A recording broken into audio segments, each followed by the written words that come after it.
Sisi shirika la kiraia lenye kupatikana katika jiji la Uvira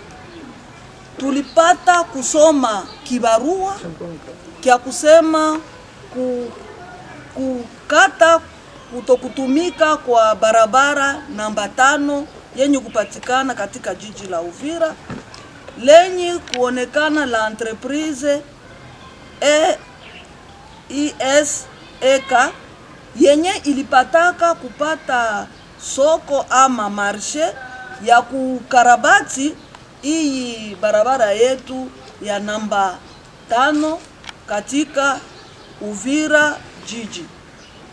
Kupitia ile kusema kusimamishwa kwa yale makazi iliusababisha wanamemba wa shirika la kiraia Force Vive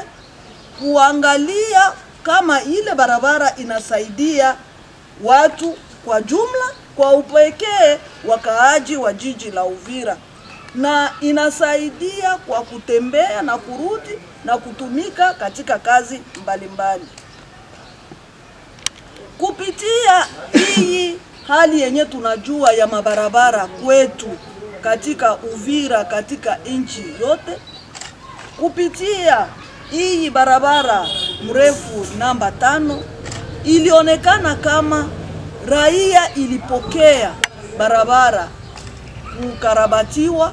kwa furaha, lakini ni kwa huzuni kuonekana kama leo ile barabara imeshimamishwa. Na ni hapo kama shirika la kiraia ilionekana kama hatuwezi bakia tukifumbia macho juu sisi ni watetezi wa raia. Na ni hapo tunakuja kuomba wakuu viongozi kumatabaka mbalimbali, tukiangalia ministeri ya ujenzi barabara wenye kuwa na pesa, yani ministeri ya finance na budget, na kupitia ofisi zenye zinaunda nchi yetu kwa kuangalia vitengo vya kibarabara, yani OVD na BTC, kuangalia ni nini chanzo ya kusimamisha kazi ni nini.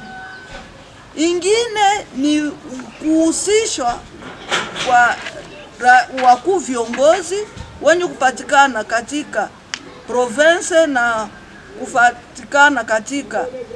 niveau nationale, namna gani ya kutosha hela ili kazi zianze bila kuchunga. Nyingine ni namna gani raia inajiaproprie, inaona kama hii barabara ni yetu, na ni kwa kuona kama ni yao, ni raia ina haki ya kupata ile barabara, sio kusema ni faveur, ni haki. Na kupitia ile inaonekana kupata habari kwa ile entreprise, ituambie nini chanzo wala ni nini ilisababisha kwa kusimamishwa kwa ile kazi ya ujenzi ya barabara namba 5. Sisi shirika la kiraia tunalomba barabara, hakuna kingine, barabara tu ndio yenye tunalomba juu ni haki yetu ya msingi. Sisi raia na wa Kongo tunalomba ile barabara, na tunarudilia tena kusema ni ile barabara namba 5 yenye imekuwa imeanza kukarabatiwa na ile entreprise